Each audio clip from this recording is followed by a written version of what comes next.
Bonjour, mesdames et messieurs, frères et sœurs. Comme nous avons l'habitude de causer entre nous, aujourd'hui, je décidé d'aborder un sujet qui nous préoccupe ou qui préoccupe tous ceux qui réfléchissent un peu dans ce sens. Je vais résumer la logique de ma vidéo en question. Pourquoi il y a tant de problèmes post-électoraux dans la plupart des pays africains? Quelles que soient les élections, que ce soit élections présidentielles, communales, législatives, etc., etc. Pourquoi il y a tant de violence, avant ou après? Pour essayer de répondre, c'est une réponse parmi tant d'autres, mais on peut dire que jusqu'à présent, il y a un problème dans les lois organiques qui encadrent ou qui organisent, qui définit nos États, le fonctionnement de nos pays. Parce que nous savons un peu avant l'arrivée de l'organisation actuelle que nous avions, que nous avons tous, on avait une organisation sous forme féodale, où il y avait des empires, etc., qui étaient organisés avec des structures qui étaient propres à eux.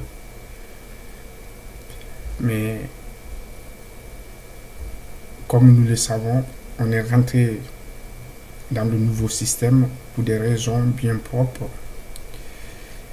Et ces raisons, malheureusement, n'ont pas apporté toutes les réponses qu'il fallait pour que on puisse fonctionner de manière paisible, dans la quiétude, surtout à l'approche des changements de pouvoir ou après.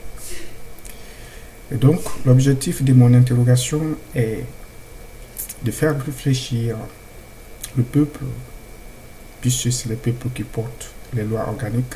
Si on appelle par le mot réel, on peut dire la Constitution. Et à travers ces intellectuels, de non seulement réduire le champ de conflit, c'est-à-dire, quand je prends un pays, exemple la Guinée, de organiser de sorte que, avant et après les élections, qu'on réduit le champ de conflit. Qu'est-ce que j'entends par champ de conflit? C'est-à-dire que l'intérêt psychique ou psychologique, puisque nous savons tous qu'aujourd'hui nous sommes emportés par un système qui est l'ethnocentrisme ou le régionalisme. Mais le vrai mal, le vrai danger, c'est l'ethnocentrisme. Et donc, la bonne interrogation, c'est comment prendre en otage l'ethnocentrisme de manière intellectuelle. Puisque c'est un phénomène qui est de l'ordre psychologique. C'est dans la tête des gens. Et donc, moi, je pense que en organisant le pays, de manière qu'il y a des pouvoirs régionaux, des pouvoirs très forts, qui sont basés souvent sur des structures non seulement locales, mais administratives. Et après, de faire une présidence tournante.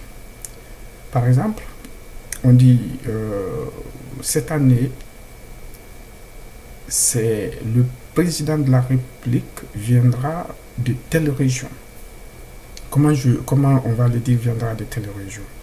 C'est-à-dire que tout le pays sera concerné, mais la région qui va élire le président, les candidats viendront de cette région. Les candidats seront de tous les ethnies.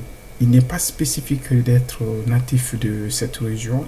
Par exemple, si je prends le cas de la Guinée et que je regarde par exemple en Haute-Guinée, les candidats peuvent être Thomas. On sait que les Thomas sont d'origine du Macenta, en grande partie, bien sûr qu'ils étaient demandés avant.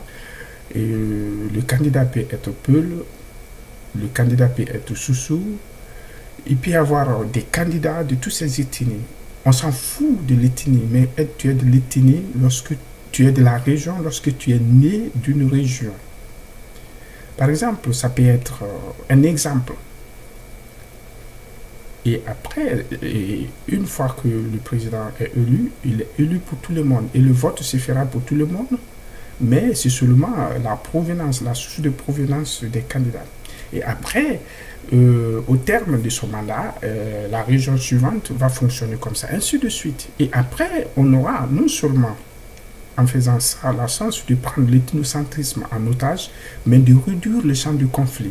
Au lieu que toute l'étendue du territoire national soit concernée par l'événement, ça va se réduire juste par la région et ça évite ou ça réduit le risque de conflit social ou ethnique. Et ça permettra aussi d'attirer l'attention des gens qui seront élus, de travailler à l'intérieur, puisque malheureusement, ce qui se passe aujourd'hui, si je prends le cas de la Guinée, il y a beaucoup qui pensent que la Guinée se limite à la Basse-Côte, ou se limite au kilomètre 36 de Conakry ou à Koya. Ils sont complètement déphasés, ils font des projets qui ne tiennent pas la route, et pour eux, tout ce qui se passe par là-bas, ça ne se passe pas. Voilà. Alors que c'est normal aussi que les autres qui sont à 600 km ou à 1200 km aient les mêmes droits que eux, aient les mêmes investissements que eux. Voilà un peu ce que je pense qu'on peut essayer d'apporter pour réduire le risque de conflit autour des élections.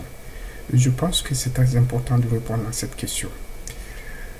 Réviser une constitution ne veut pas forcément dire qu'on va augmenter le nombre de mandats ou diminuer le nombre de mandats.